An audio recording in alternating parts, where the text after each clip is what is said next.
Welcome to another video. It's Tristan. I post videos about pageantry, entertainment and myself. If you're interested in that, please like this video, subscribe for more videos and follow on Instagram so that way you help me to reach more people and you don't miss out on any future updates. For the first time, Miss Universe interviews were released on their YouTube channel, and after watching these interviews, it just made me to see why these ladies were in the top 16. And so I have to show you guys what I think about the ladies while at the interviews. I love the way Australia presented herself and talking about raising awareness for self-defense. I think that was a good cause, and she also mentioned that it's not easy to wake up, wear makeup or just dress up for the pageant in general, but however she has to do it because she wants to be next Miss Universe. I feel like talking about the self-defense awareness thing is kind of similar to Demi.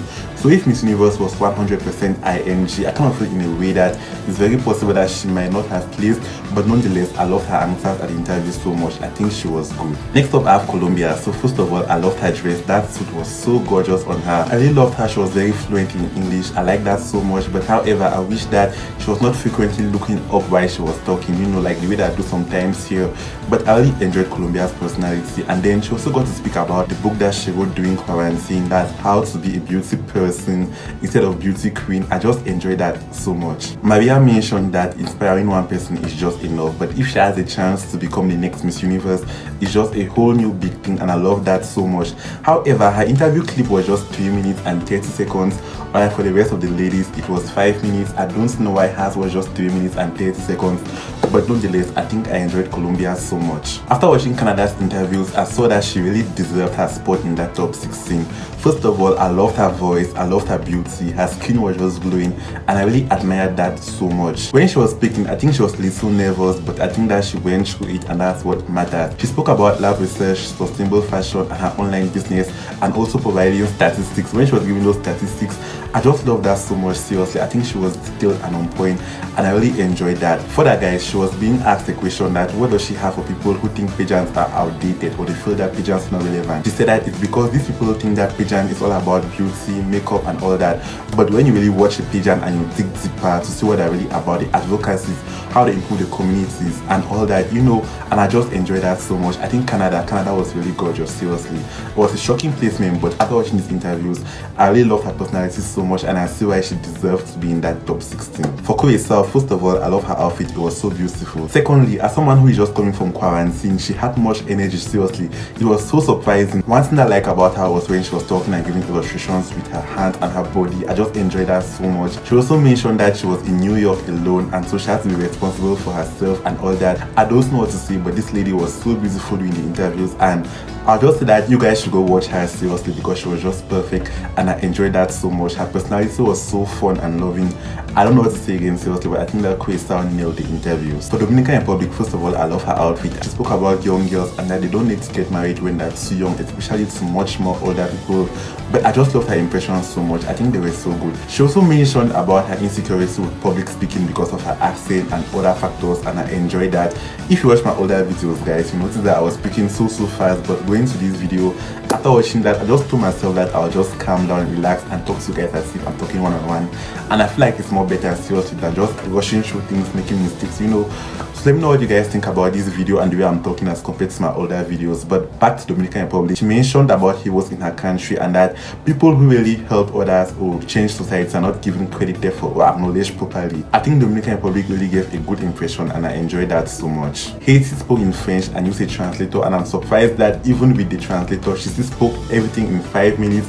I'm so shocked, but I enjoyed that so much. I really enjoyed her outfit with her hair pulled back. I think that it was really nice as compared to when her hair had just been fun. She then spoke about her modeling career, why she joined Miss Universe and her first pageant, and then she also mentioned what growing up an orphan felt like in relation to her self-esteem, confidence and all. I just enjoyed Haiti so much.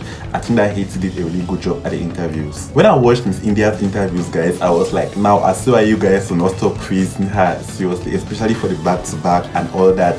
But I just love Miss India so much. I love her personality through this interview so much. She made references to Hannah talking about the pressure, and I enjoyed that so much.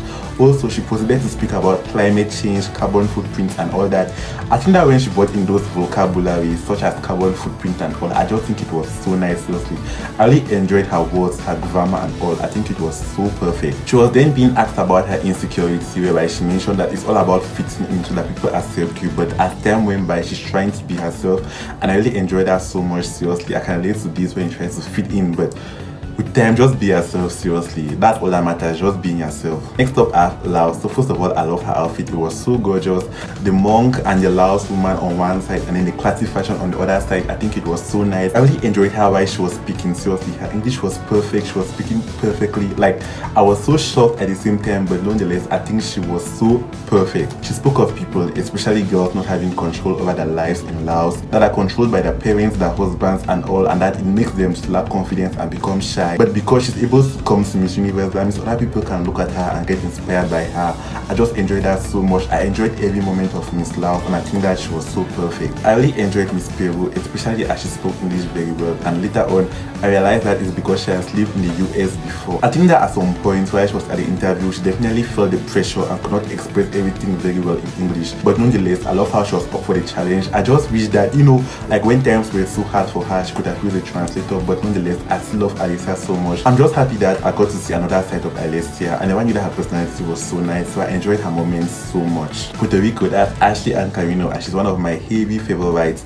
First of all, I love her outfit so much. It was so gorgeous, and then I got to love her personality at the interview. She spoke about her brother, and that since she's the eldest and they have only one brother, she has to become like a boy to her junior brother, like for example helping him with basketball and all that.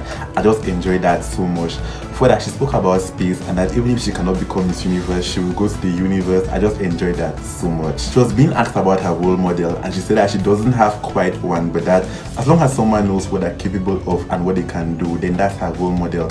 I really enjoyed that so much, because for me personally, if you ask my role model, I don't really have anyone. There are many people who inspire me, and I really like their stories so much, but on the other side, I don't want to be like them in general. I just want to be a Tristan, you know, like I just want to be my own person that others can look up to me. So I enjoyed Puerto Rico so much. I really enjoyed the fact that she was consistent with her answers on both sides, because when you enter the interviews, you go this side first, and then after that you go to the other side. So they asked her similar questions, and she had the same answers in the two sections. I enjoyed that so much, and I think that overall actually gave a really good impression. For South Africa, I think David did so well, and she was so perfect. I enjoyed all her moments, especially her hair too. I just love that so much, and I feel like at Miss South Africa there are too many interviews and too many screening processes that when you get to come now to Miss Universe, there's no way for you to flop at the interviews, because you're just used to the pressure and all that from Miss South Africa, and I just love that so much. I enjoyed all of David's moments. I had no idea that she was from a religious family, but that's exciting to know. I don't really know what I can say seriously. I'll just tell you guys to go watch her and come and tell me what you think. Next up, I have Spain. That was Alicia Fubel. So I think Alicia was the most realistic and down-to-earth contestant that we had this year. She was just herself, not trying to be someone else, and she was really nervous, and she showed it there. And there were times where like you ask her questions and she not answer immediately, but she would think and answer. I just enjoyed that part so much, showing that like you don't need to be perfect, seriously. She spoke about the modeling industry and psychology, and she also mentioned that while growing up as a teenager, there was no one that was there to guide her or that she could really look up to. But now that she's an adult, she wants to help other teenagers who are passing through the same thing through her psychology lessons, and I just enjoyed that so much.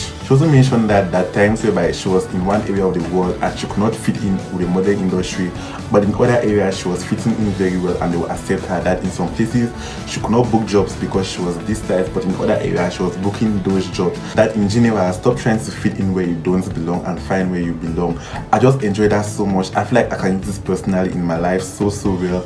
I'm trying to find where I belong. There was one thing that she mentioned that really caught my attention, and it was that if she has to be another person to win Miss Universe, then she does not want to be Miss Universe at all.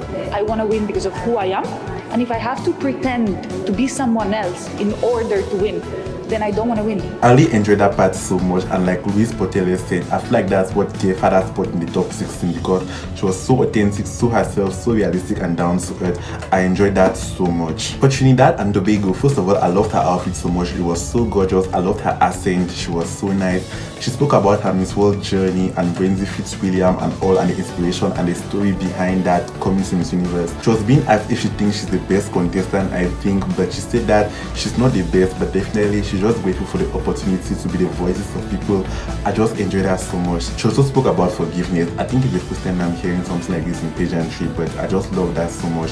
I think it's a good impression that she's leaving on me, and I want to wish her all the best moving forward. Next up I have USA, that's 𝐅𝐸, the new Miss Universe. So I enjoyed her interview so much. I'm not going to say that much about this, but I really enjoyed the fact that she was given the opportunity to talk about the Miss USA page and the controversy, the rigging and all that came after that, but still she was able to make it at Miss Universe. I really enjoyed that so much. She then proceeded to talk about sustainable fashion and the relevance of Miss Universe and the relevance of pageantry in general, and I really enjoyed that so much. She also spoke about her journey, saying that she was shy at first, but through pageantry she had found her voice. She proceeded to talk about her Filipino American heritage. I love that so much. I think 𝐅𝐸 really defied all the odds and won Miss Universe. The lesson I learned from here is that no matter the rumors, no matter what people say about you, you can still come out successful in the end. I think she did so well. Next up I have Venezuela. So guys, a fun fact that I want to show you guys is that when she was 13 years old, that's 10 years ago, she met with the reigning Miss Universe from Venezuela back then, that's Gabriela Isla, and I'll show you a photo up here. And thanks to Miss You Updates on Instagram for this photo, but I just love that so much. From a fan to becoming a beauty queen herself and the first runner-up, I just enjoyed her journey so much. She then spoke about her soccer family, how she always moved during her childhood, her fashion design business, and it really reflected on her interview outfit seriously, but I really loved her. She was so intelligent, she answered so well. I loved her so much, seriously. I feel like if USA was not there, she may have just won the Miss Universe title. So I want to wish Amanda all the best moving forward. I think this lady is so gorgeous, so caring, so inspiring. You can learn a lot from this woman. Finally guys, I have Portugal. So first of all, I'll say her outfit was beautiful. She spoke about her story with sadness, depression, bullying and all that, and I enjoyed it so much. However, I feel like she was talking about this often. Like each question she was asked, she would answer, and then related to bullying and all that. I just feel like she was just talking about that so often. But still, she spoke about cooking school, and PR being her inspiration to come to Miss Universe. I love that so much. So good job to you, Miss Portugal. So guys, let me know if you have any comments about these interviews that you want to share. Just like the video, subscribe for more videos, follow me on my socials. Let me know what you want to see next. Thank you so much for watching. I'll see you in my next video.